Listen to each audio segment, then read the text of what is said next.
One, we will commence. Good evening, everybody. Nice to see you. Nice to have you all here. We will begin with a roll call. We will start with student work our way this way. Sue Young, Matt Hunsworth, Donna Siegel, Jake Bermito, Francesca Scala, George Bennington, Paul Macy. Keith Ritchie, Gene Goodman. Great, thank you, everybody. First order of the agenda is to approve the minutes from the Park and Rec Commission meeting on September 14th. Are there any additions, amendments, or corrections? I just want to make a comment, it's not an addition. Just want to bring it to the commission attention that Dave Bostic was the Bostic, I'm sorry, was the first person known to the commission to propose the cardboard vote for governor. Right. Thank you. And thank you, Betty. Okay, are there any other comments or corrections? All those in favor, please raise your right hand. Opposed? Abstentions? I wasn't here.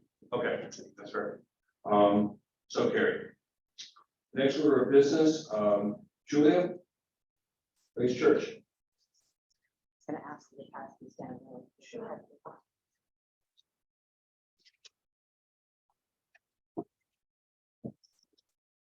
Thank you so much for allowing me to be here. We at Grace Community Church are kind of lived a nomadic life for a long time, but now that we're back at Grace Farms, we are having our services there, but because we have some of our larger events after their public hours, or while they have public hours, we are always looking for places to hold some of our events. So the town has been very generous to us, and we've had our Night to Shine event, which is a prom night for teens and young adults with special needs at Waveney House.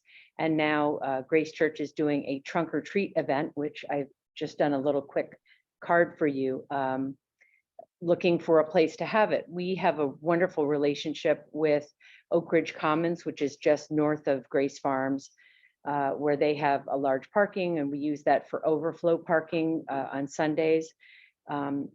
But we really would like to do something like this in the town of New Canaan. And so a number of places were not available, but Tucker Murphy suggested that maybe we look at Kiwanis as a place to have this. So trunk or treat is essentially a number of cars that are lined up in a circle, and kids dress up and are, safely go from car to car asking for candy. And so what we'd like to do is, after Tucker suggested this, we'd love to do this at Kiwanis. And we're in a post-COVID world with church. Before COVID, we had, probably upwards of 200 or 300 people at our events. But now in a post-COVID world, we really just don't know how many people will participate. So we're just guessing that we do know that we've got about 25 cars that will be decorated by adults, and we think 100, 150 parents and kids will come and attend. So we set up from 2 to 3:15, and then at 3:30 to 5:30, kids circulate, play games, go to the cars, collect candy, and then at 5:30 we'll clean up and propose to be out of there by 6 o'clock. No loud music, no grills, no alcohol, just candy, treats, games, people getting together. And that's it. Thank you, Julia. You're welcome. Any questions or comments from the commission? Keith? Yeah, I guess I got a few. Say, play games, what games? Games would be out of the trunk of people's cars. So people have had where you throw a rubber band on a board that has lollipops, or they might have a small cornhole, or they might do a bingo, but all confined within the trunk of a car. Why would you want this at Kiwanis Park as opposed to just having it at Grace Farm? Well, because they're public hours. They're open until 5 or 6 o'clock. They being who? Grace Farms. And so we keep, because we have larger events and they have a finite number of parking spaces, They did being Grace Farms, yes, So they, you're saying Grace Farms has got a finite Number of parking- You think it has fewer parking spaces than Kiwanis. Well, they would have, during the time that we would like to have our event, they will have the general public, Yeah. Grace Farms. When do you want your event? I didn't- Oh, we start setting up at 2 o'clock and the event goes from 3:30 to 5:30. Okay, so at that point, Grace Church would be entirely available. Grace Farms, right? Grace Farms Yeah, would be sorry, Grace entirely Farms and Grace Church are two separate Okay, organizations. Grace Farms would be entirely available until at least 5. Not available until after 6 o'clock because they close, they are open to the public at 6 o'clock. And they have people, their general guests are parking on site. And so if we, Confused. Mhm, So Grace Farms, yes, what are their hours of operation? I believe they are open until 6 o'clock during the week. And on the Okay. weekends, And why can't you have this event at Grace Farms? because the number of people that we have and the number of guests that Who's we? Grace Community Church Yeah. that we would have at our trunk or treat event would exceed the number of parking spaces available. But didn't At you say Grace earlier Farms. you weren't certain how many people would show up? It might only be 20 cars. Well, 20 cars are the people who are decorated cars where the kids go from car to car, but we could have 150 to 200 people participating in our event. And Grace Farms only has 243 spots. So we just, Only has 243. I mean, Mhm, it used to be in the parking commission. That's a lot of parking. right, but they are open to the public. And so their public is there, their guests are there. And so they have upwards of 200 people in cars there Well, every you're day. Going back to the day and the week. So Okay. Grace Church and Grace Farms, Mhm. you're complaining that you don't want to have the event at Grace Farms because you'd rather have it at Kiwanis where Kiwanis has all sorts of neighbors, right? Right, And you'd rather have it there than have it at where your church is and where you have all your other events. and well, where you we'd like to have it. full access until 6 o'clock, right? Right, we're not complaining about it. It's just that there are a lot of cars and we want this to be a safe, Grace Community Church wants this to be a safe event for kids. So when you have people parking at Grace Farms and then you have the Grace Community Church Trunk or Treat event, it's hard to cordon off spaces for this to be a large, safe event. 243 parking spots. Mhm. Yep, And as I understand it, Julia, Grace Farms and Grace Community Church are completely separate organizations. yes, yes. So your event conflicts when they have their event. the It- open but they house, don't- And that is why you're ultimately coming to us. Yes, Because it's a better, safer venue. Right. Versus competing with the general public. right, right. Okay, 'cause this is more of a church event for your organization. yes. Okay. Yeah. This is clarified. Yeah, and sorry about the two different names and the No, it's- confusion, it's- but yeah. I think it's a common mistake that people make. Mhm. Most areas. Yeah. Okay.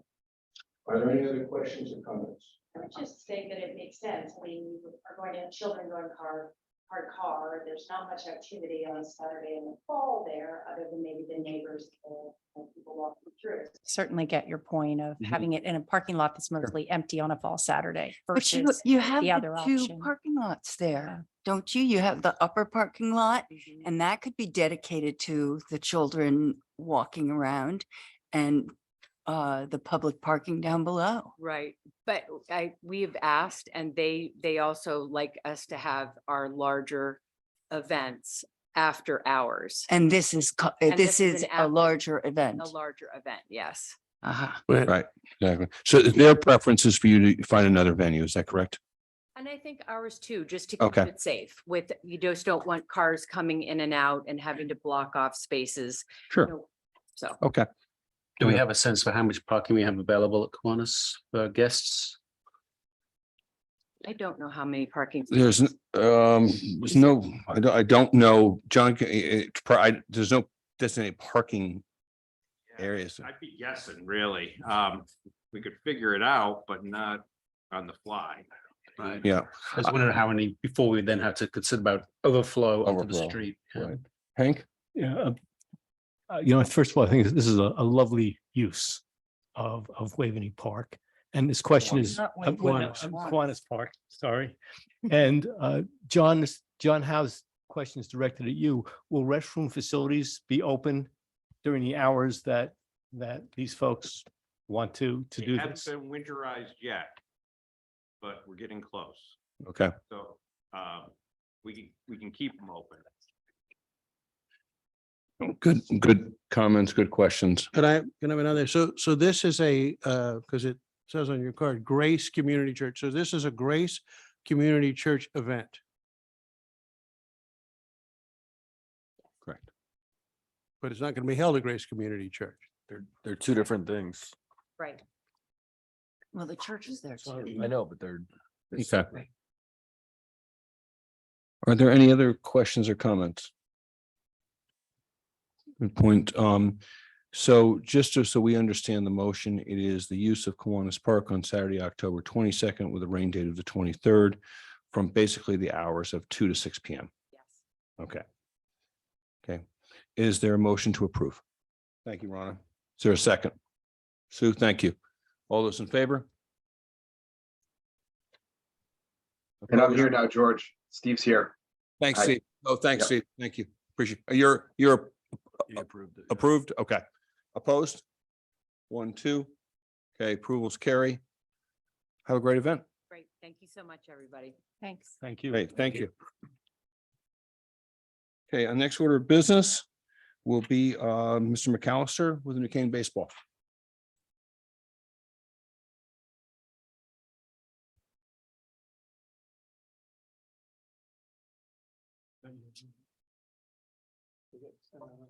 Everyone have a copy? Yep. Yeah, there's the light on there. Yeah, if you talk into it. we Okay, should great. hear. Thank you, everyone. Ian McAllister here from New Canaan Baseball. I've been part of the New Canaan Baseball Board for the last 4 years, and I'm currently co-president. Here today to talk about 3 potential projects that we'd like to investigate. As background today, New Canaan Baseball has over 550 children playing in our programs from 4 years old all the way up till 18 years old. Our 12 and under group primarily plays up at Mead Park on Mellick and Gamble Fields. And then our middle schoolers and above utilize the 3 60-90 fields in town, which are Big Mead, Capo, and Connor Field. Okay, as background. The 3 things as we as a board think about, as we think about allocating capital to potential projects are 1, new batting cages with a pole barn roofing at Mead Park.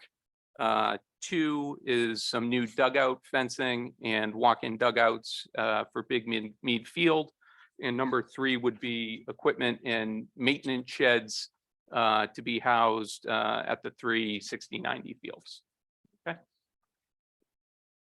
So moving to the batting cages first. Currently there's 2 batting cages that are up at Mead Park.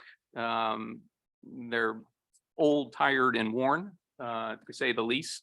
That essentially is utilized for all 550 kids that play up there, as well as the varsity team and others that utilize Mead Field.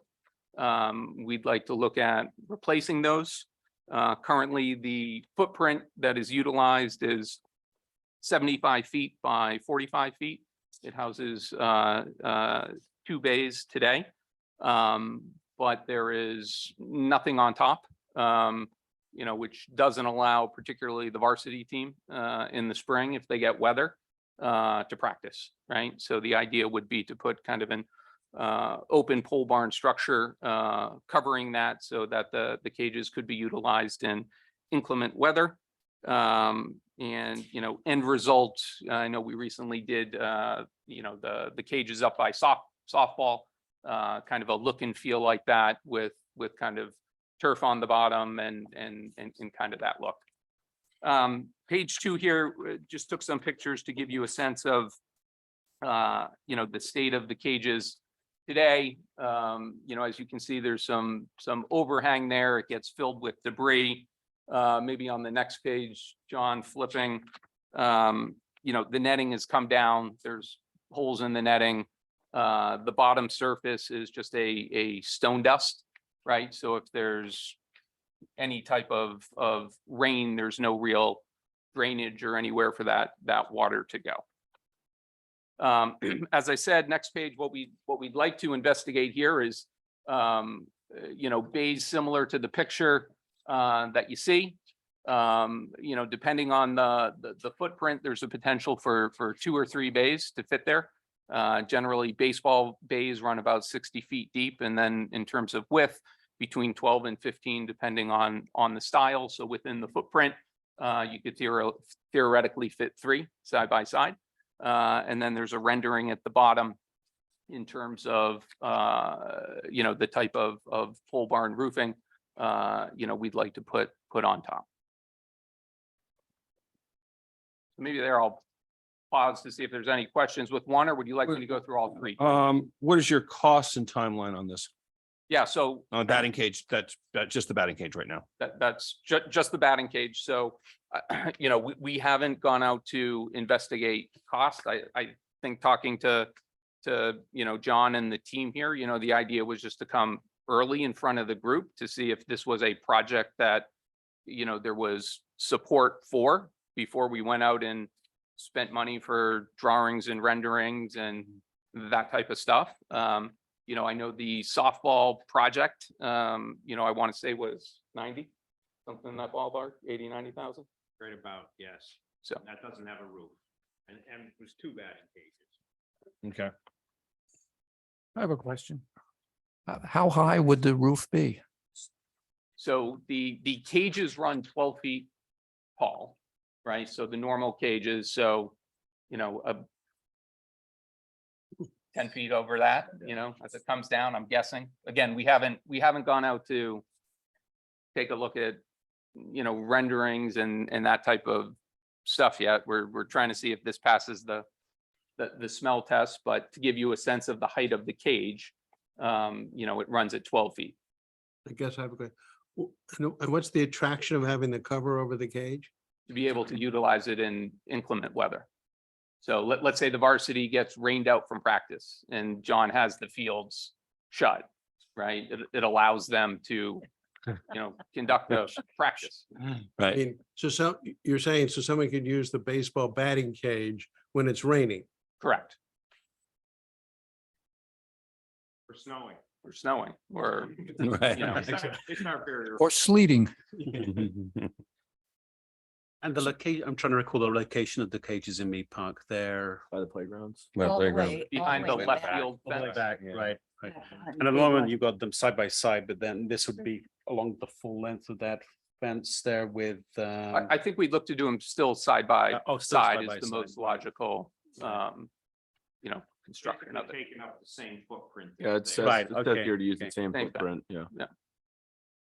So excuse me, when there's a roof, is there enough light for, on very, very gray days or late in the day, is there enough light for, the fellows to hit? That's If a it's good raining? Question. There's power What's there. that? Good question. Well, let's assume it's raining, so someone's actually under the cover. Mhm. Will there be enough light to do batting practice? I Yeah. mean, I play baseball, Yeah, okay? I can't imagine trying to do batting practice when it's dark and raining. well, it's again, open by the structure, so it's not fully enclosed, right? So I would say, the majority of facilities that you would travel to where that host events, generally have some type of construction or coverage like this, whether it's for, I go to St. Luke's School, they don't have a cover. They've got a batting cage. It looks very similar to this, which is great. Mhm. But no cover for their batting cage. They some got do, St. Luke's doesn't. You go down to, Aberdeen or any of these other events, they're all covered. So are you seeking approval for the cover as well as the batting cage or just the batting cage? I'm here to talk about both, right? So if the result is separate, that's an answer that we get, and that's part of the reason coming now, right? So, our board, right, of volunteers doesn't want to go out and find different people to think about this and spend the time and money around designs if you know, we come back 2 months from now and I got 10 people saying no. Jake? Yeah. I'm just throwing it out there. It's not that there's power there. The batting cages are run off electricity. So if you needed to add 2 lights into your structure above the netting, it wouldn't be that difficult to do. Yeah, but you bat in natural light, right? Understand. I'm just saying that you go to Bobby Valentine's, that's indoors. That's not natural light. Okay. All right, let's move on. So with the batting cage, you would ideally like to have a new batting cage that is, has a roof on it. Okay, That's ideally what we're looking for. You Okay. know, I think within it, there's 2 asks, right? Like Mhm. one, to redo the batting cages, right? Again, we willing to use the existing footprint. You know, if the sizing works and we can fit 3, Mhm. right, versus the 2, I think we'd like to do that. Mhm. And then the second part of that is to, you know, have it covered for the reasons described. Sure. So I have a question. When the batting cage is in use with the roof on it, how many kids can fit in there, and where are the other kids? Just one at a time, one in each bay is Okay. generally how it works. And So if the field is rained out and you can't go on the field, what happens with those other kids? so look, when you get to, again, the high school level, they can utilize the cages. Let me rephrase. The cages in the space can be utilized in a variety of ways, right? So you can go in and do tee work, right? Where you put a ball in the tee and you hit into the side of the cage.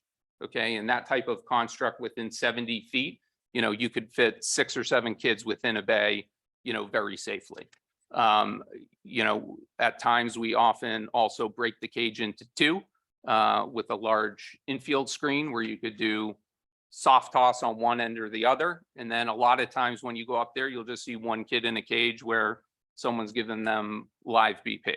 Right. So there's a variety of ways that they can be, you know, utilized depending on how you're going to structure a practice. Okay.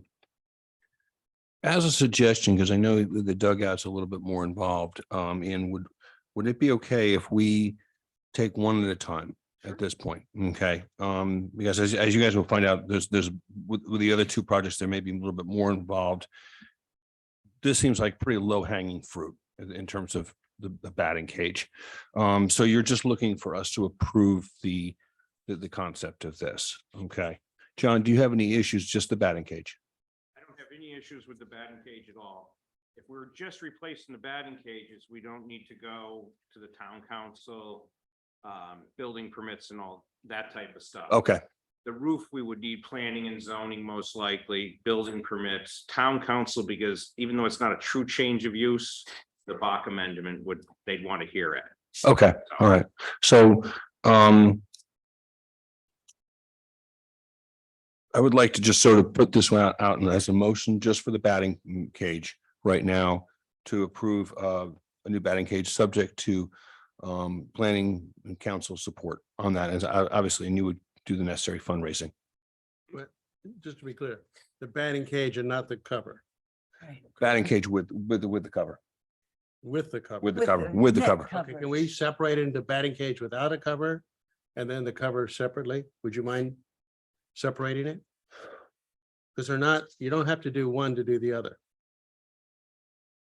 You do not need to have a Right. cover on a batting cage. And many would say, if you're practicing batting, you want natural sunlight. Right. Just But as for a lot of practical reasons, when Ian said they need Well, cover. that's only when it's raining, and when it's raining, no one's gonna be out there anyhow. Mhm. As a suggestion, you know, they're looking to see if it's palatable at all to move forward with this. This- You know, it will take us a lot of work and time to get the prices, design and everything else and go through the bodies. But none of us, including all the volunteers on the baseball board, want to go through a lot of effort if it's going to be turned down here. Right. So I think we have to vote it as with the cover. Absolutely. That's not clear to me. I'd see to me that doing the new batting cage would be a significant improvement over the old batting cage. And I think probably what the guys actually batting want. That having a cover, which means that cover is there on a sunny day. So now you're doing your batting practice in the shade, It's true. which, and then you say, It's okay, we can completely have a covered lighted by a batting tree right cage. now. But They're that crazy, yeah. lighting does never replicates a sunny day or the regular conditions that a batter faces when he's at the plate Mhm. and there's sunlight. Mhm. So my view is this is two separate things. One is the new batting cage, which I'm personally all in favor of. And the second is a cover for the batting cage, which I think is senseless. But you could put that up to a vote, George, and then Yeah, I think when they, determine what the right. entire commission, you Yeah, know. I think at this vote in. point, we'll take it to a vote. Steve Habestraw was trying to ask a question. Steve? Yeah, I was just gonna say, I'm in favor of this, both with the cage and the cover. It seems to me, in looking at one of the pictures and thinking about where it's located in the park, wouldn't the cover also provide some protection from all the leaves and sticks and the debris falling from trees? And secondly, would it also provide at least some space for folks who are playing on the playground, starts to rain, seek cover for a couple of moments? Yes to both of those. Yep, okay. So at this point, we will move to a motion for the first motion will be for new batting cage. And the second one will be a new batting cage and cover. Okay, so the first motion on the table is a new batting cage. Do I have a motion? Thanks, Jake. Second, Francisca. All those in favor, raise the right hand. Aye. Okay, unanimous. Second motion is a new batting cage with a cover. Is there a motion? Jake? Is there a second? Steve. Steve. Okay, all those in favor, raise the right hand. Okay, so we have 1, 2, 3, 4, 5, 6, 6 your favor. Steve, 7. And those opposed? 1, 2, 3, 4. 7 to 4. Does that carry? Sure. Yeah, it does carry. All right. So the plan has been approved for new batting cage and new cover. Again, subject to the necessary regulatory approvals on that. Right. Okay. So now we'll move. Thank you, everybody. Now we'll move on to the dugout. Okay, so second item is the Mead Field dugouts. So maybe it's easy to look on the pictures at the same time. So currently the fencing here hasn't been replaced in about, is it 30? That's over 30 years, Thir- poles and stuff. We replaced 30 that, Rick. 30 years. You can see some pictures of the current dugout structure. It's got 30 feet of chain link fencing, as well as this canopy top and a short bench. You know, as we think about the space there, one, the length of the dugout or the area being protected is fairly small, running at 30 feet. Okay, if you think about the dugout areas for the little kids, right, that we have at Melick and Gamble, both of those run, you know, more than 50 feet, right, in terms of enclosed space. So the first part of this would be, you know, as some fencing repair is getting done, you can see it's kind of pulled down and pulled up as well, would be to add one additional pole, 10 feet of fencing, if you will, in terms of enlarging the area where the kids are protected behind the screen. The second element would be to replace the kind of open canopy top type of structure with more of a traditional walk-in dugout. This would not be a walk-down dugout like you see in the major leagues, but a walk-in dugout. You know, this is a typical picture I took from our neighboring town that redid their field. This is done at 46 by 6 feet. You know, their structure there, but you can see it provides a couple of different elements. One, you know, more space. You can see there's some areas there to hang equipment for their batting helmets, for their bags. Importantly, it provides better, just shade and protection than the current kind of open canopy. And I say lastly, from a coaching standpoint, it provides distance or barricade from parents and spectators that can congregate behind the dugout and the fencing. Right. Okay. So I'll pause there. Uh, Is there any questions? Yes, I have a question. Just because this picture doesn't help me know exactly where it is in Mead Park. So if you go to the third page, there is all of the baseball fields together. This is, these are the two he's talking about only. Yeah. Only Just the those big field, two. right? But I'm just talking about the big. Just talking about. Just the big field. Okay, so Varsity that's field. the entrance, the one right there on your left. Correct. Okay. All right, thank you. That helps me a lot. Yeah, so at the moment we have 2 dugouts then? Or 1? There's 2 dugouts. Okay. There's one on the first base side, one on the third base Right, side. You right. can see it on, John, can you go to the nice see the that. aerial that you took? That one? Yeah. Right, So right. You can see the screen. So you see the blue arrow there. Yep. That's when you drive down. That's the varsity field. So you can see the canopies on it, right? So it's in between home plate and first base on each side. Right, right. Right. One for the home team, one for the away team. And the first thing that strikes me when I look at this picture as we drive into the park now, we're gonna see a wall. Yeah. Good point. And That was most, the only, you know, that was the only baseball thing I field. was gonna say is Yeah. I would just do a decorative stone on the back. Mhm. Something instead of, Bottom right picture. Is the, Shows that, that's the even back though of- it's It's- cement block. yeah, they got I the would, decorative. yeah, I Yeah. would do like a thin stone on it, just match whatever's at the concession stand over there. Just so that it's all kind of tied together. yeah, it does, the bottom right one doesn't quite do justice. That's not a flat cinder block. That is a decorative, it's Yeah. just is a similar color. It will obstruct somebody driving in's view of the field, though. Just for 40 feet, right? I mean, I would say at the same time, someone's view is somewhat obstructed because you got 30 kids Yeah. standing right there, right? All the kids on the team. Yeah, right, when it's in use. Right. So we're extending what we see in the footprint here, which is about This 30 is a by good another 10, 20 feet.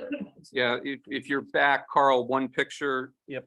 Here, each of those poles is 10 feet of fencing. Got it. Right, so again, it's 30 today. Melick and Gamble are at over 50. Darien's at 46 when I measured it, right? I didn't go all the way. I figured one pole kind of is somewhere in the middle as a Mhm. compromise. Okay? Francesca used the word obstruct. Will this in any way obstruct the spectator experience or hinder the spectator experience? I don't think so, because the way that, I don't know if you can see it, the majority of fans, there's a bench further down the right field line. And given where some of the trees are, most people, Hank, that stand and watch are well beyond first base to the right field foul pole, or they're in right field. Right? That's where the majority of the people watch from. Again, if you were in a line watching today without the dugout, you have all the players there. So I don't think it really Mhm. changes it, because Right. they're all in the way anyway. If, let's say, Happy to see the players, though. not right, exactly. If, driving let's say down I'm walls. grabbing a hot dog at Apple Cart, okay, I'm sitting down and I'm looking at the field. Am I now going to see a wall? No, From the apple cart? No, No, not from the apple. on the other side. Okay. no, not from the others. I mean, From, it has not, the third base side will have zero change, right? obstruct Because the no plate. one can go on the Right? third base Will side. this obstruct the Right. plate For spectators. On the No. first because they're base. on- First base, that's, As you're driving in, yeah, there will be now kind of, again, 40 feet halfway down the first baseline, halfway down. Okay. right? Yep. You got 90 feet all the way to first base, where Mhm. you would see that from behind. Right. So if I am seeing at the Apple Cart, because the Apple Cart looks over the first baseline, I wouldn't see the wall. No, because if you're at Apple Cart, you're in right field. You're staring back Yeah. at the end. Yeah, right. Okay. It wouldn't block. But that's the first baseline. Yeah. Well, but, okay. You're further around the corner. At Yeah. Apple Cart, it would not be. You'd only see There the would side be of it. zero impact from sitting at Apple Cart having a sandwich. Okay. I haven't seen many people Apple Cart looking at the game anyhow. What's that? Okay. Francesca? Yes, I think the reason it's called a dugout is because it's actually below ground level. Have you looked at being able to do that instead? That would allow people to see You're talking over it better. drainage. What? You're gonna add drainage and, You got some major issues by actually yeah, building. by a dugout. digging down in that area. It'll be yeah. wet. Well, is there a different kind of wall you can put in then? One Plus, that you don't want is the parents to be able to duck out slatted to or begin with. something? Even a dugout at a professional stadium, don't forget the stands are up some, and then there's still a section there, even though they're down.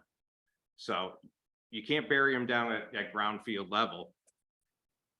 Yeah. So you're still gonna have somewhat of a wall, even if you dig down, but in that field especially, we will have some drainage issues. The pond's right there. So There, we have a true. if artesian it well. is done as proposed, there won't be drainage issues, you're saying?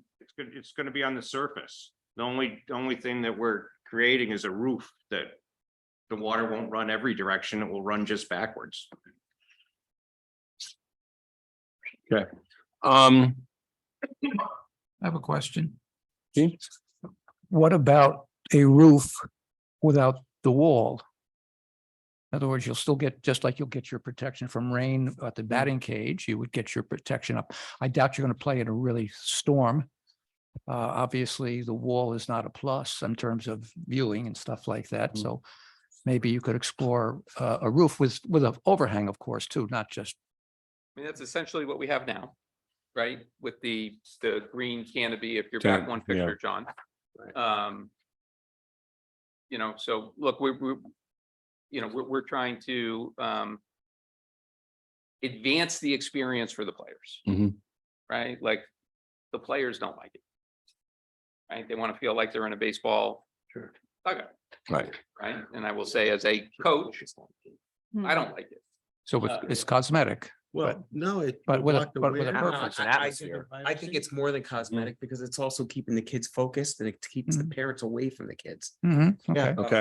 Okay. And it will block wind and give them privacy and team Yeah. spirit. And I think it's a great idea. Just. Yeah. I would also suggest, before we go to a vote on this, would it be all right with you once the final plans are developed, we'd like to see those final plans before. totally. And- Yeah, and I like again, to- that's why I after think having- conceptually we can vote on, but I would like to have moved this back to a final vote. Once we really understand the plans and how large they're being, and to Jake's point about the sandstone. I just the aesthetics here are really, really important because the Mead Park is used by a variety of other people besides the baseball players too. And we start putting in walls, it's going to create an issue. Understood. So, but I'd like to also go out to Mead Park with measuring tape with you or John or whoever and see where those walls are going to be. Seeing the picture here is not giving me So if enough you of go- a visual. If you're on, Francesca, if you're on this picture. yeah, No, okay? I want to actually physically I see know, I'm it. just giving you a sense of it because I've measured the depth too, Yeah. right? So Okay. if you look at the picture on the right, Yes, the two pictures, yep. right? You'll see that the fence, so that'll stay the same, okay? In the same location, it'll go down 10 feet further, but that's where it'll be. But If you have a sense of the dugouts as they stand now, because this is what you do. Mhm. I go in there to play pickleball and I'm passing by. And so I would like to go and see, we've done this before, go on site and see where it's going to happen. No, absolutely. I encourage you to do so. I was just giving you a sense of the depth, because your question was how far back it went, which I hadn't addressed. Right. Which is between the two black poles or behind the bench, right? Right now is 8 feet. Okay. And again, the ones up at Darien, I think we're about 7 feet. So it would kind of fit within that rectangle that you see there. But Sure. I encourage you to go up and take a look. Okay, great. Does the Darien Do they have dugouts with the wall behind at their end? These are theirs. That's theirs. These are These are theirs. theirs. Yeah. That's their Yeah. end. That's Okay, their it end. doesn't Okay, say that. yeah. part. Okay. I didn't know. We'll put some paint down on the ground, so you can see what the 40-foot marks would be, where it would go. Yeah. That would be great. George? Thank you. Yes. Yeah, can I, this, as it shows in the middle picture, especially, it just, this gives the kids a place to put their mitts, place for their bats, Sure. for their stuff. Jackets, yeah. If it's a windy, they're out of the wind. Mhm. I guess I'd say, could we have a motion at least to prove this concept? Mhm. Subject to the later plans, because I think. I think this is overdue. Yeah, I think I agree. I motion to accept the concept subject to final approval once we get some more details and mock drawings. And obviously we need to run this by zoning. I think that planning and zoning is definitely going to have to be involved in this one. And so, and also just as, we have neighbors there across the street who use the park a great deal too. So there's a lot of other variables here. So with that said, do you want to make a motion on that? I move that we approve this in concept. Okay. Is there a second? Sue, thank you. All those in favor, raise the right hand. Steve? Oh, you got, I got you. Those opposed?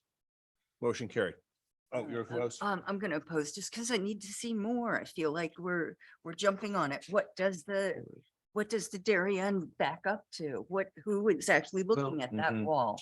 Mead Park is a beautiful place. You got the pond on one side, the fields on the other. People come in to look at the game too.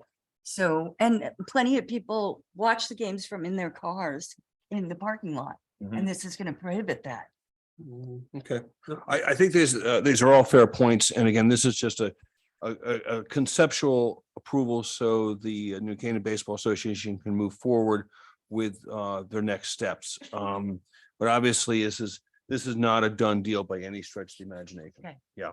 And I too would want, before I On that. want minutes to know this, because I would want a final approval on the design on this one. And is there, I understand that it would have draining problems, but if they're gonna go through all the trouble of doing this, why not explore and see about digging dugouts? Very simply, you could be doubling the cost of the Right. project.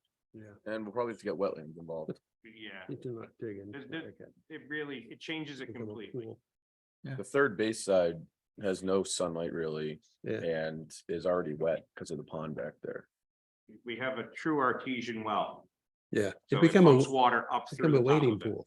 naturally pumping water up through. Hey, We'd have some major issues. Okay. Okay, All right, we'll move on to number 3, which is a new equipment storage shed. So I think the, I didn't mean to make everything so controversial. one of the good positive aspects about the program right now is the number of 13 and olders that are playing baseball in town, right? So they've graduated from Alec and Gamble and the turf fields, and they're using the big fields, the dirt fields. So this would be Big Mead that we just talked about, Capo and Connor Field. Because they're being utilized more often, right? John and his team do an unbelievable job with the maintenance of those fields, right? But using a dirt field kind of after every use, the team should be out there kind of raking the area around first base, the batter's box, tamping the pitching mound, that type of stuff. Right now, there's nowhere to store any type of equipment, right, around the maintenance of the field, as well as some of the playing equipment, right? So by that, I mean for batting practice, L screens, right, which are protective screens for the pitchers. Each field should have a pitching platform, right? So when you're throwing batting practice, the coach isn't doing it on the grass and digging it up. And at each site, there should be, some buckets of pitching clay, quick dry if you get rain in a game, right? So you're able to play.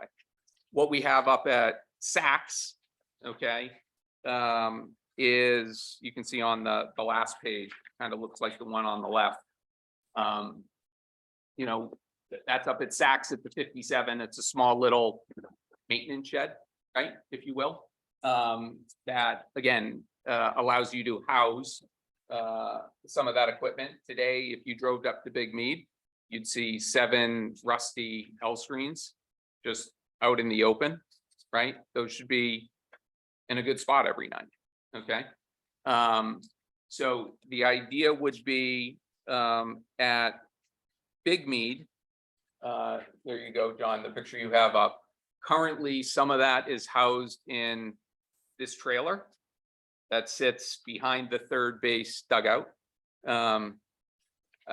Is unsightly in our view. So the idea would be to, at Big Mead, kind of in that same location, replace the trailer with you know, a similar kind of shed that's in the back there to house some of that maintenance equipment and some of the other equipment. You can see pictures at Connor Field and Capo, maybe Capo on the next one. The idea would be to kind of fit that in right along the tree line on the first base side. Again, there's actually an old rusty shed in the woods that probably no one realizes that isn't being utilized and needs to go away. You know, but that would be kind of the location that we'd recommend, right? So it's not in the open, kind of covered, you know. Don and his group would look to kind of cut out a little spot for it. And then on Connor Field, which is the field down behind Saks Middle School, you know, you have you know, options there kind of behind again, you have some tree line area behind either first base or third base.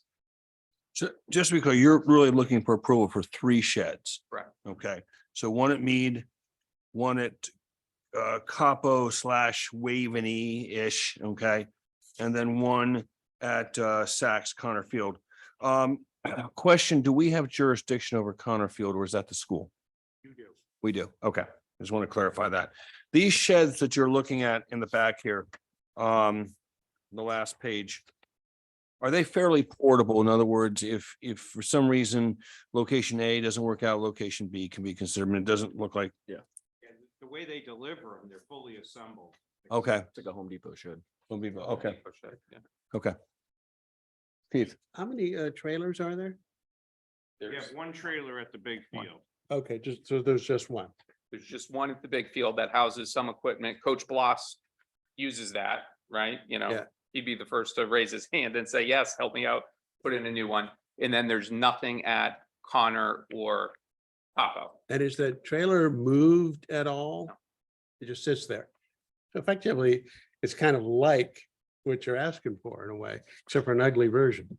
It does, potentially we have, I don't know what the building requirements are on how close a shed could be to the property line. The property line at the big field at Mead is basically that fence line on third base. Yeah. Trailer sits right up next to it. So John, you'd want to put like a concrete floor on this thing? Bottom are, they're set on pressure treated blocks. wood floors, and we'd put down crushed stone. Okay, Like we did for the one that's down by Melick and Gamble, and the same thing for the one at Saks, and we're gonna get 30 years out of it, probably. okay, okay. Quick question. It seems like a straightforward proposal, easy to understand, et cetera. My only question, an obvious one is how big are these things? Obviously, they don't look very big, but there's no dimensions on it. So if you just tell us what the approximate size would be very helpful. Thank you. Yeah, I think they're like, I want to say 15 by 10, John, I'd say so. Yeah. something in that neighborhood. You And- start and going the over the cost? 10 foot in width, and there's Huh? shipping issues. Yeah. There's different levels of cost, you know, they can go anywhere from kind of $4,000 to $12,000. This would Okay. be something that we definitely Yeah. have to go through No brainer. planning and zoning and things like that to find out what can and can't be done. Okay. And John, sorry to interject. Go ahead. John, would this be helpful to your crew? What it would help for us is we'll take and we'll leave a few bags of Turfus Speedy Dry type products So it gives it a nice place for that.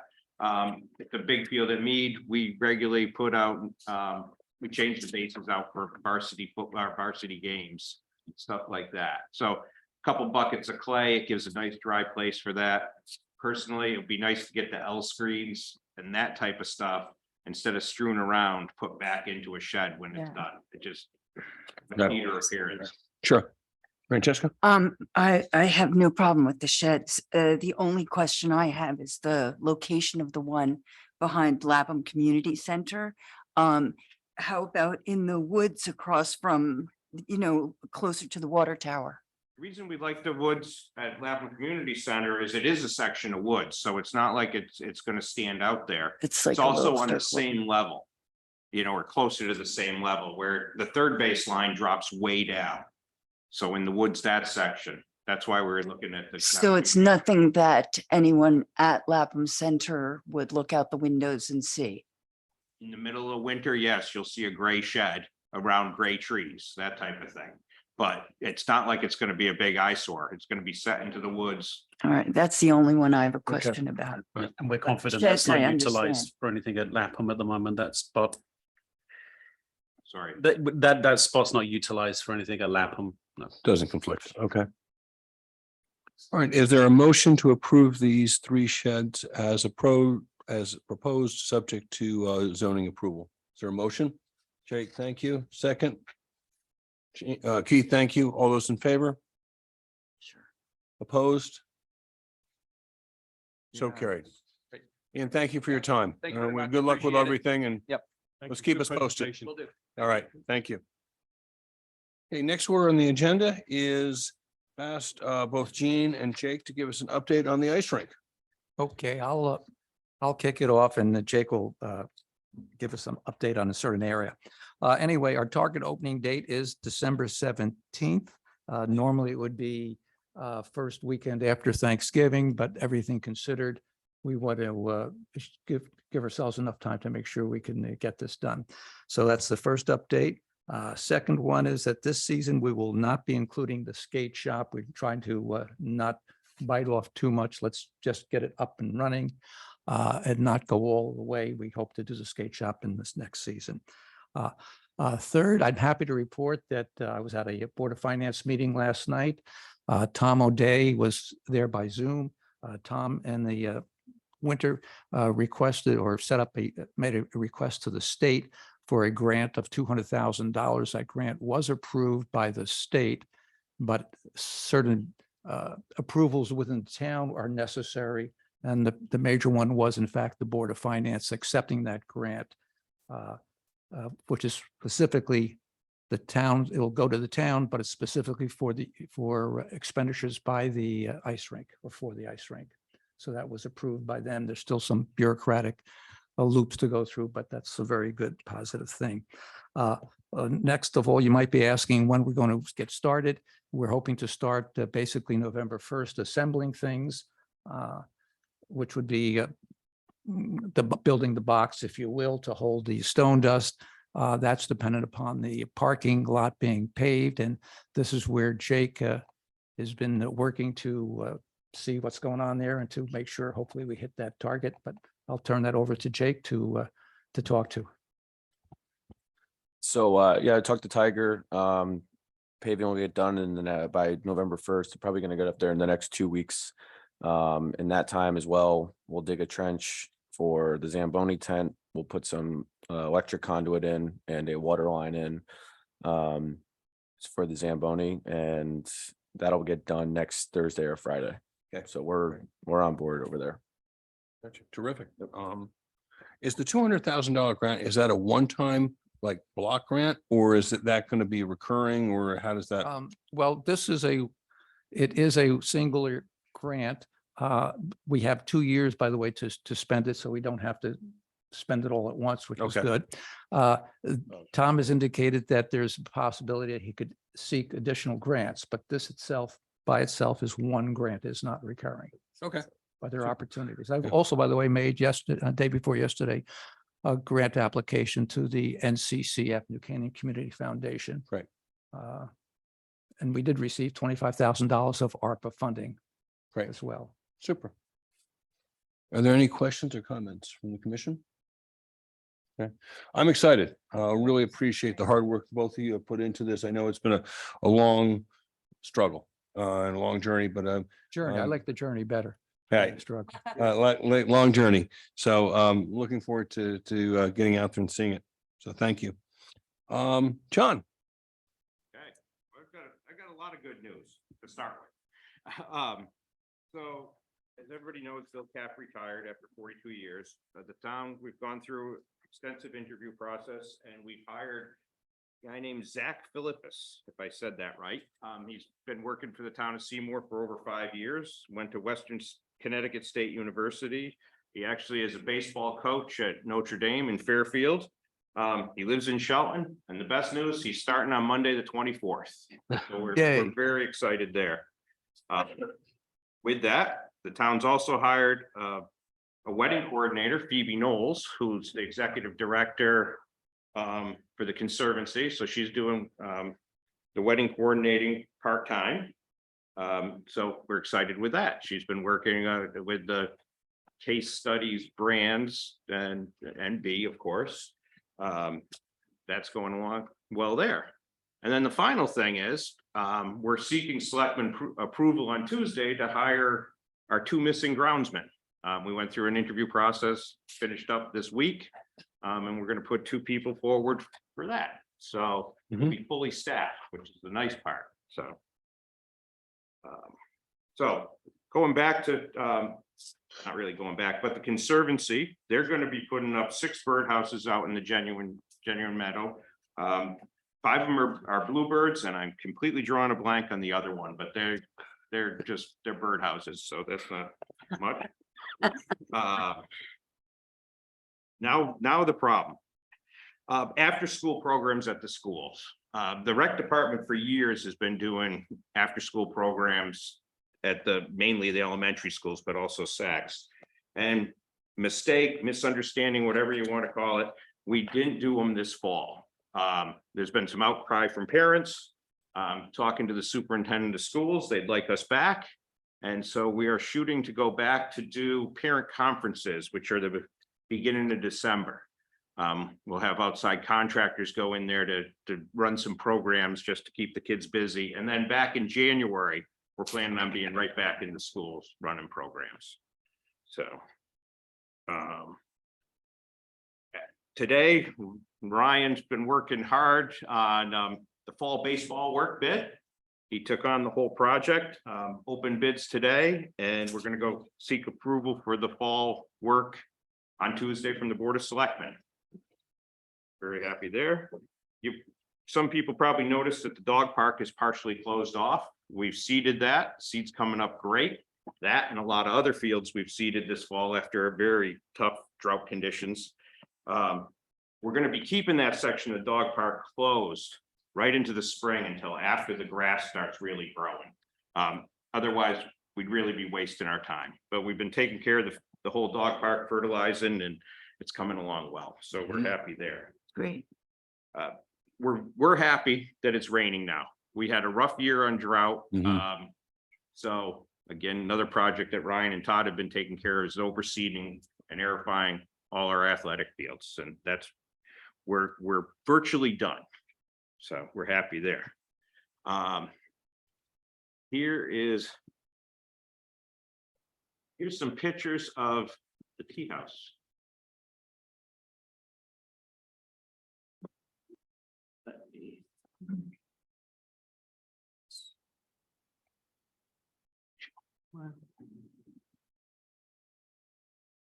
Okay, so I'm not sure if you're aware, but the tea house sits up at Waveney, down by the fountain out that way. The roof was in very poor shape. The whole tea house had a lot of graffiti and carvings on it and everything else.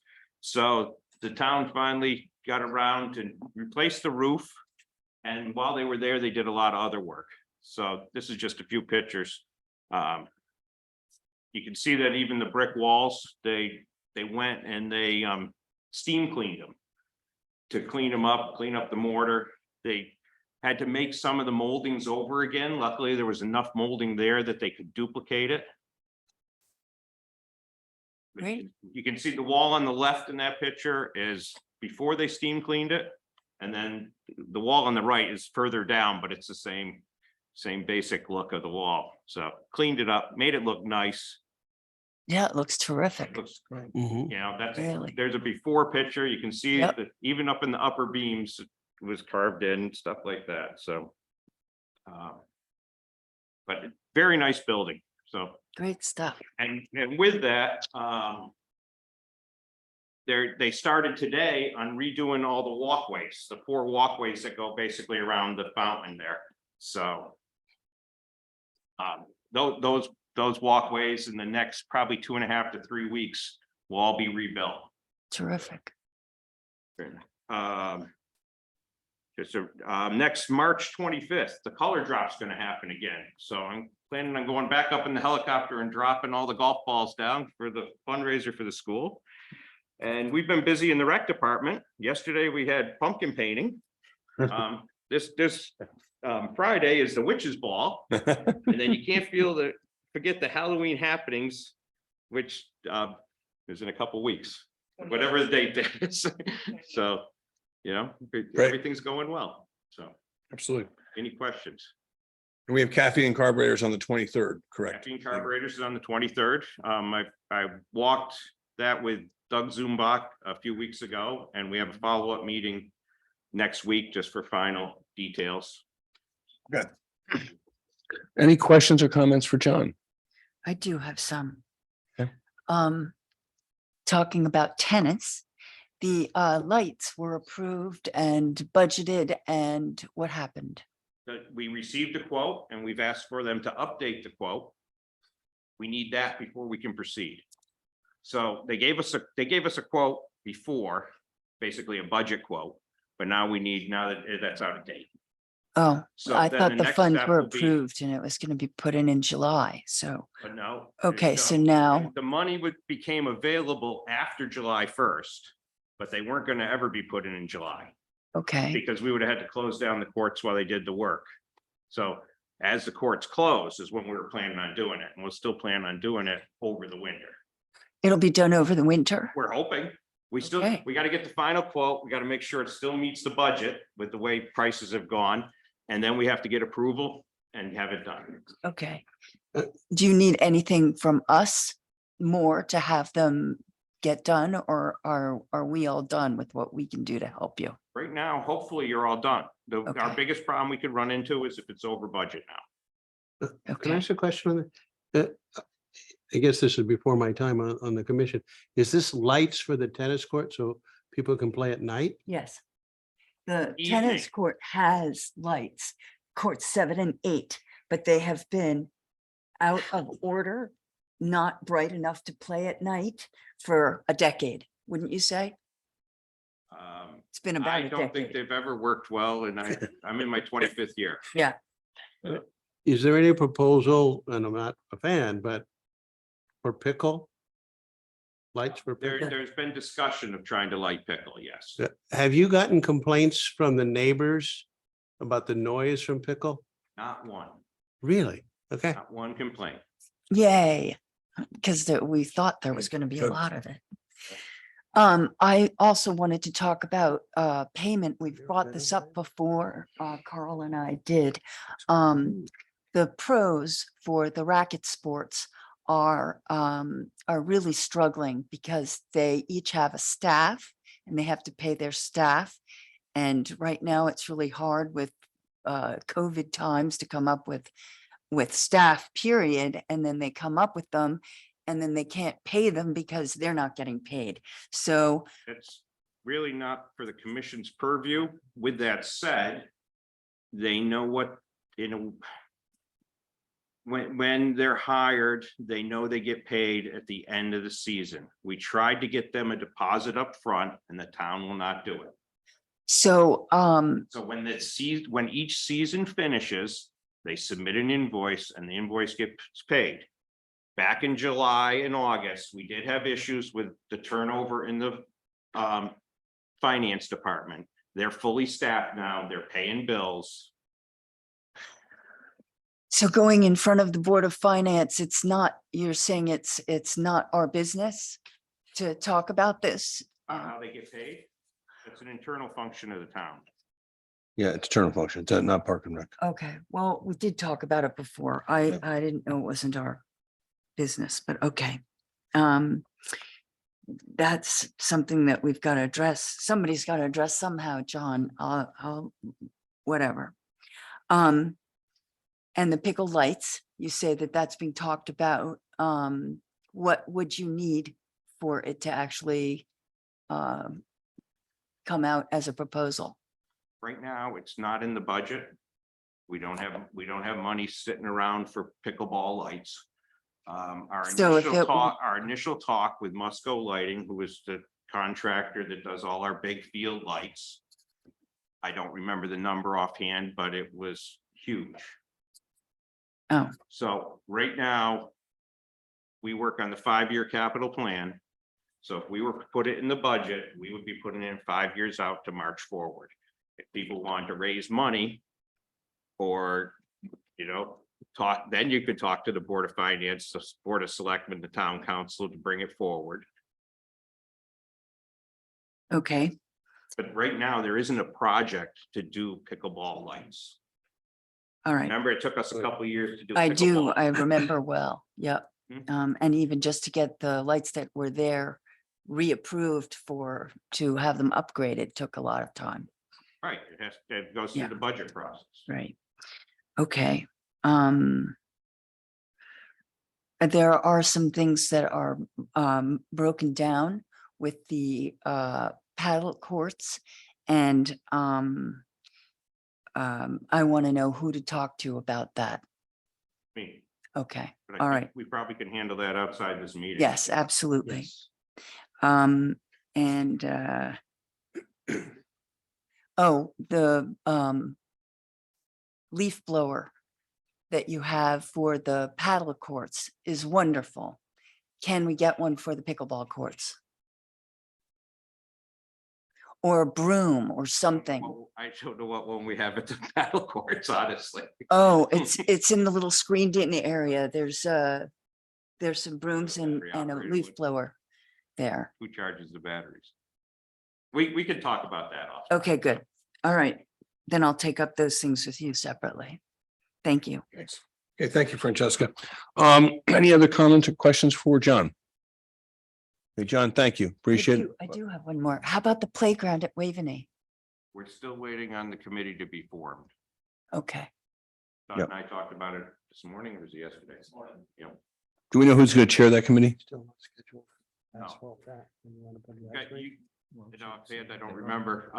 There's 2 people from the Park and Rec Commission. Right, Francesca, and I think Ronna, yeah, volunteer, okay.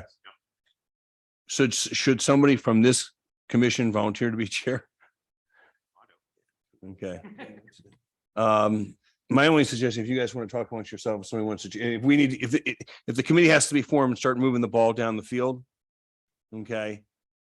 And probably should start with this group. If you guys can talk amongst yourselves, whatever you decide, and Okay. maybe just give us an update at the November meeting. That would be Sound good. great. Yeah. But it sounds like it's somebody to get this off first base. Okay. Yep. Talking a lot about baseball tonight. So, okay, that would be great. Thank you, guys. I appreciate that. Okay, chairperson's report. Ray Bro, just want to extend my heartfelt thanks to John for the great job he's doing over the last year as he's sort of rebuilding a department. And I think it's going to be a very highly effective organization. And we've had a couple of new hires that are going to complement an already great team of people that are very well respected. If you guys have a moment to introduce yourself to Zach as well as to Phoebe. Phoebe, some of you may already know, that would be great to welcome to the team. So with that, are there any public comments? Mr. Landy?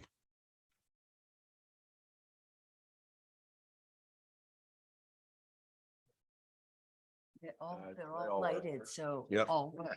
Just speak directly into the microphone. Perfect. I'm the guy that's on the other side of the Irwin discussion this spring, so talked when we learned about the rules for park use. So anyway, nice to see you all in person. I want to talk about something else.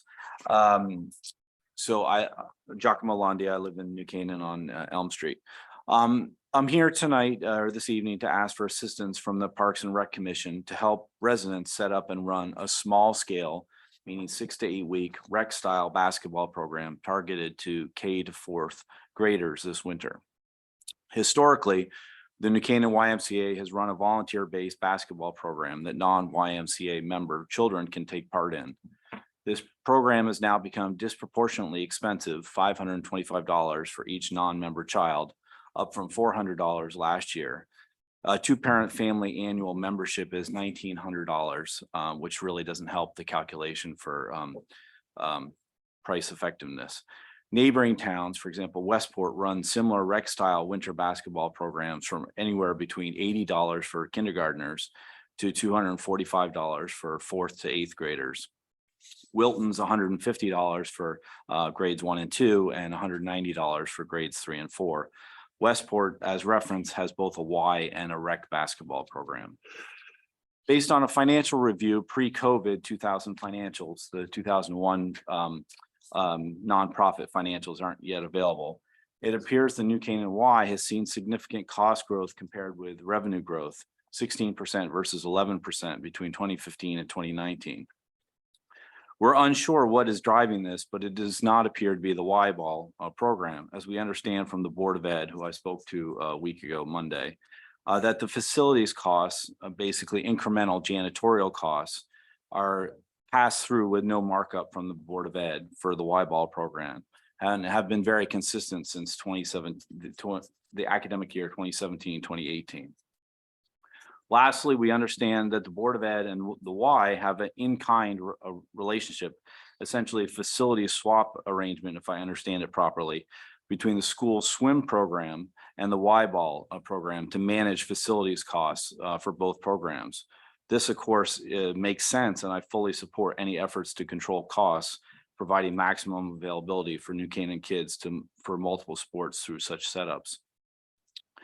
Basketball in general has some of the largest child participation of any sports in America, and is a perfect option for kids in New Canaan to get exercise during the winter.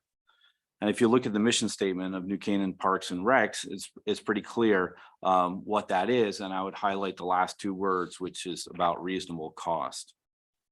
So what we're asking for is the following from the Parks and Rec Department, and I'll follow up with this so you can read it. I'm not expecting an answer this evening. Is the ability to have the town of New Canaan front a small basketball program. The initial target would be 20 to 40 kids, grades K to 4, for a 6 to 8 week winter rec program. The specifics that we would need are the insurance coverage via the town, similar to the town rec soccer program, as well as helping perform any necessary background checks on volunteers. 2, we would need the use of the town rec internet portal for announcing such a program and to manage signups and collection of fees. And 3, we would need assistance from the town in helping us access court space at either a town facility, a school, like a school, or private facility, for example, the country school, St. A's, or Grace Farms. What we're not asking for from the town.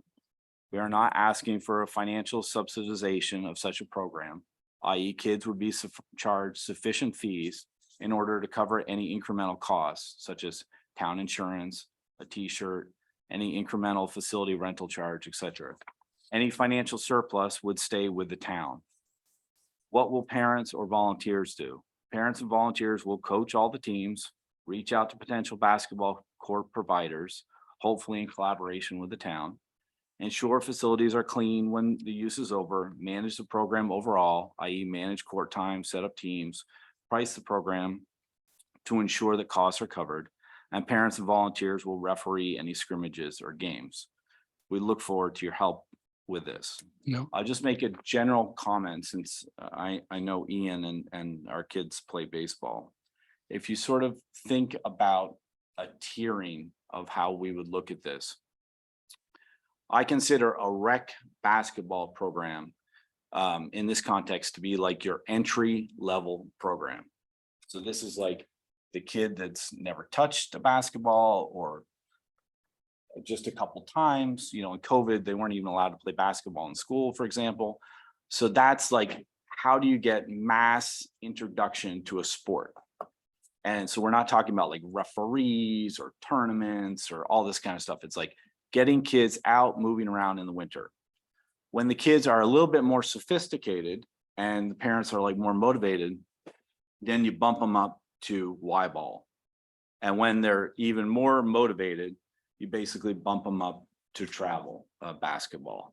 So this activity should not be a cannibalization, and the idea is not to take away from the Y ball program, which has been successful. It's to basically offer a low cost, hopefully high motivation introduction to basketball.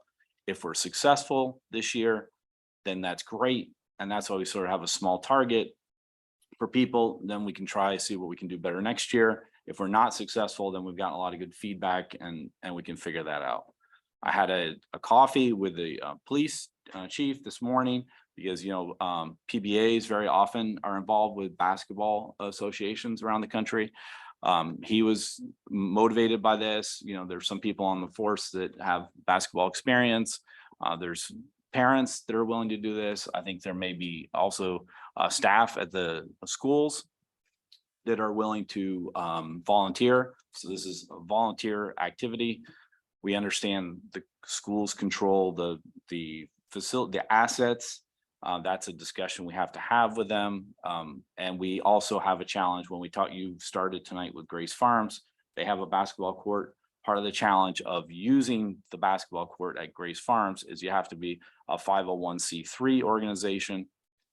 My hope is that if we can have the town essentially front this, that will be good enough to get in the door to have access to that program. Because what I don't want to do is have to create a large organization here, because that defeats the whole purpose of a low cost operation. So that's basically where we're at. So you're welcome to ask me any questions or whatever, that's fine. And for transparency, I have a 9, a 7, and a 4-year-old. But I'll send you this note tonight, and I'll send you the sort of financials on the Y programs, and I'll send you the comparison of what some of the local costs are, so you can see what that is, so you can sort of understand the dynamics. And then my hope is that we can have a discussion with your team over the coming bit, since winter's approaching quickly, to see if we can launch this. Yeah. Jack, oh, go ahead. Where does the Parks and Rec Commission fit into this? Well, I'm not clear. I'm sorry. Sure. So you guys are the Parks and Rec people, and your mandate is pretty clear. It appears to talking about providing and promoting a wide variety of quality recreation services that meet citizens' needs and interests at a reasonable cost. Also, it talks about full utilization of public facilities to foster beneficial use of personal and family time. Yeah. So that's sort of your mandate as a Parks and Rec organization.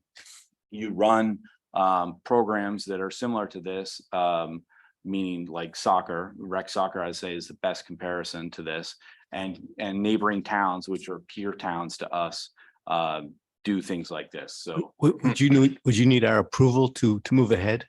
I'm not asking for like a vote or anything. We would have to agree to work together. Right. Whether that's an approval or not. It's good questions here. I think there's a couple things. One, why stop at 4th grade? Why not go all the way to 8th grade?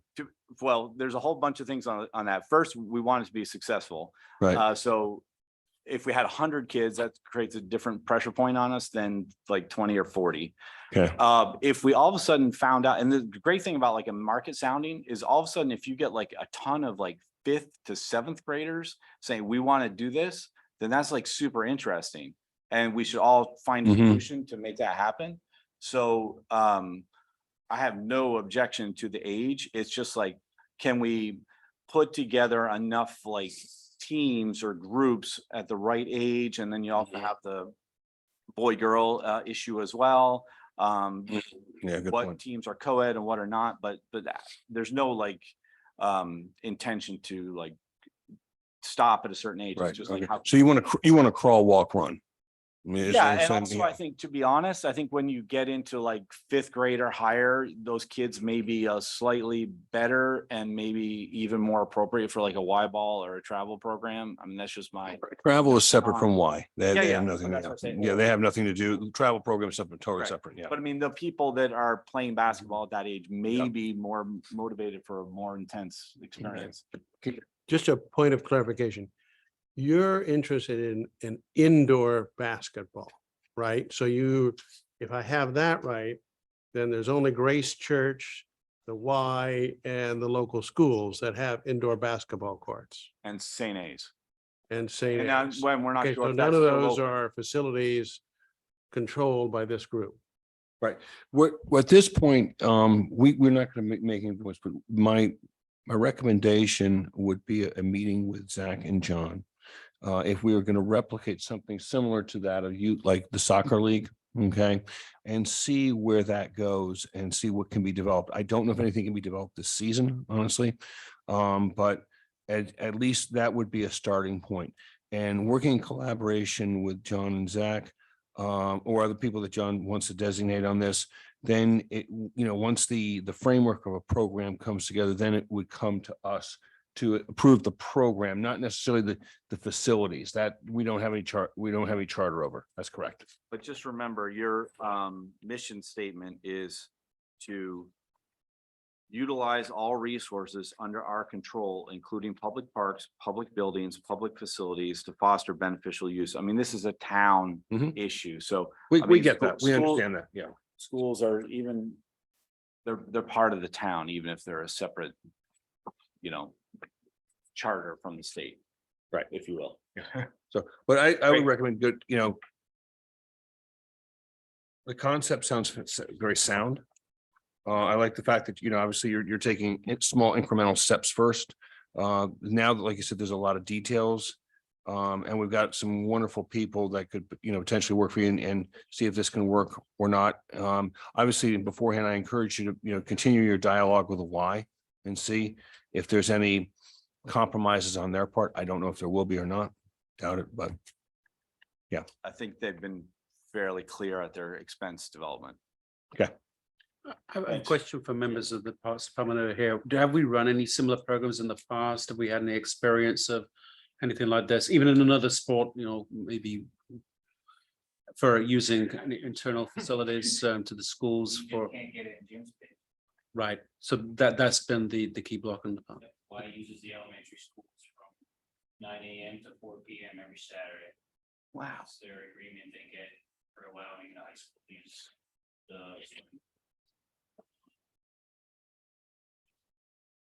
There isn't a possibility an after-school program is possible. So, but having work time during the weekend, probably not. Thank you. Thanks. Thank you. Thank you very much. Thanks. Is there any other business to bring forth? Where did this come from? I don't know. B gave them to us. Oh, no. B, these are great. Did you put these out?